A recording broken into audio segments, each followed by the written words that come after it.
History में तो हम लोग बहुत ही अच्छे से चैप्टर वाइज कर रहे हैं। तो आज हमारा 8वां चैप्टर है गुप्त साम्राज्य और स्वर्ण काल से। गुप्त साम्राज्य को एक्चुअली स्वर्ण काल कहा जाता है। तो इस चैप्टर से हम लोग शुरू करते हैं। अगर आप लोग पहले का वीडियो नहीं देखे हैं तो प्लेलिस्ट जाकर चेक करें, ठीक है। तो हम लोग बिना समय गवाए शुरू करते हैं पहले प्रश्न से। तो इसका पहला प्रश्न है, गुप्त वंश की स्थापना किसने की थी? तो गुप्त वंश की स्थापना जो है चंद्रगुप्त प्रथम ने की थी। गुप्त वंश की स्थापना चंद्रगुप्त प्रथम ने की थी।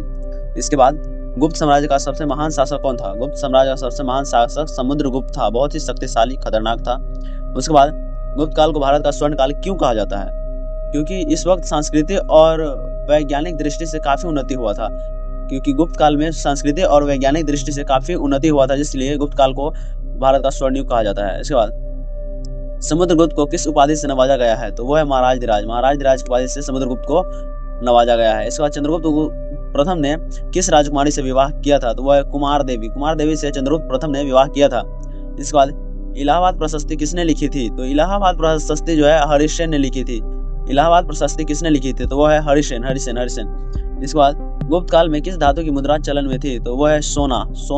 सर्वाधिक सोना गुप्त काल में बनाए गए थे। गुप्त काल किस मुद्रा धातु की मुद्रा प्रचलन में थी? तो वह है सोना।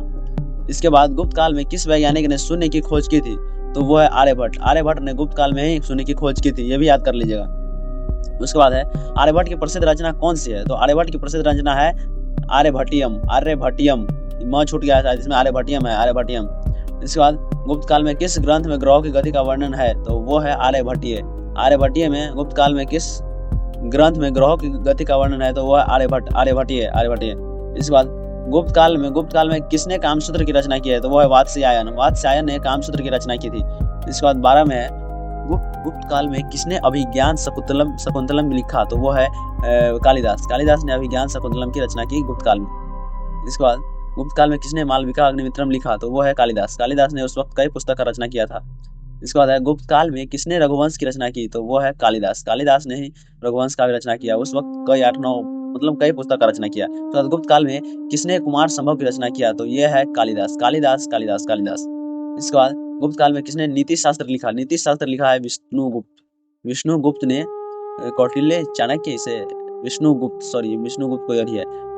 ने नीति शास्त्र लिखा। उसके बाद गुप्त काल में किसने बृहत संहिता की रचना की? तो वो है वराहमिहिर ने बृहत संहिता की रचना की।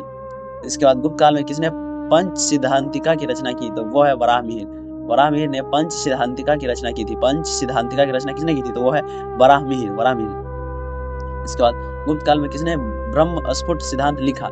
तो गुप्त काल में किसने ब्रह्म स्फुट सिद्धांत किसने लिखा है? तो वो है ब्रह्मगुप्त ने ब्रह्म स्फुट सिद्धांत लिखा है। इसके बाद गुप्त काल में किसने लीलावती की रचना की है? तो वो है भास्कराचार्य ने लीलावती की रचना की थी। इसके बाद गुप्त काल में किसने अष्टांग हृदय की रचना की? तो वो है बाघभट्ट ने अष्टांग हृदय की रचना किसने की थी? तो वो है बाघभट्ट। उसके बाद गुप्त काल में किसने चरक संहिता का पुनर्लेखन किया? चरक ही किया ऑफ कोर्स। चरक ही नहीं किया था, चरक संहिता का पुनर्लेखन मतलब फिर से लिखा था चरक ने चरक संहिता। उसके बाद गुप्त काल में किसने सुश्रुत संहिता लिखा? तो वो है सुश्रुत ने सुश्रुत संहिता लिखा। ये औषधि से रिलेटेड मतलब ये ऑपरेशन डॉक्टरी से रिलेटेड था। उसके बाद है गुप्त काल में किसने और अमर सिंह कोश की रचना की? तो वो है अमर सिंह ने अपने नाम से अमर सिंह कोश की रचना की थी। इसके बाद है गुप्त काल में किसने नवनीतक की रचना की थी? तो वो है धन्वंतरी ने नवनीतक की रचना किसने की थी? धन्वंतरी। उसके बाद गुप्त काल में किसने नाटक शैली को लोकप्रिय किया? तो वो है कालिदास। अभिज्ञान शकुंतलम में बहुत भयानक मतलब बहुत अच्छा नाटक लिखा है और फेमस हो गया वो। इसके बाद है गुप्त काल में किसने हर्षचरित की रचना की? तो वो है बाणभट्ट ने हर्षचरित की रचना की। कई बार पूछा गया प्रश्न है, गुप्त काल में किसने हर्षचरित की रचना की? तो वो है बाणभट्ट। इसके बाद गुप्त काल में किसने कादम्बरी की रचना किसने की? तो वो है बाणभट्ट कादम्बरी की रचना की। उसके बाद गुप्त काल में किसने नीतिसार की रचना की थी? नीतिसार की रचना विष्णुगुप्त ने नीतिसार की रचना की थी। उसके बाद गुप्त काल में किसने प्रयाग प्रशस्ति अभिलेख लिखी? तो वो है हरिसेन का है प्रयाग प्रशस्ति अभिलेख हरिसेन। इसके बाद गुप्त काल में किस शासक ने विक्रमादित्य की उपाधि धारण की थी? तो वो है चंद्रगुप्त द्वितीय ने विक्रमादित्य की उपाधि धारण किया था। इसके बाद गुप्त काल में किस शासक ने हुनों को पराजित किया? तो वो है स्कंदगुप्त ने हुनों को पराजित किया था। गुप्त काल में किस शासक ने हुनों को पराजित किया? तो वह है स्कंदगुप्त। इसके बाद है गुप्त काल में किस शासक के समय नालंदा विश्वविद्यालय की स्थापना हुई? तो वो है कुमारगुप्त। कुमारगुप्त के समय नालंदा विश्वविद्यालय की स्थापना हुई। गुप्त काल में किस शासक के समय नालंदा विश्वविद्यालय की स्थापना हुई? तो वो है कुमारगुप्त। इसके बाद है गुप्त काल में किस शासक के समय चीन के यात्री फाहियान भारत आए? तो वो है चंद्रगुप्त द्वितीय के समय फाहियान भारत आया था। चंद्रगुप्त द्वितीय के समय फाहियान भारत आया था। इसके बाद फाहियान ने किस ग्रंथ में भारत का वर्णन किया है? तो वो है फोयुकी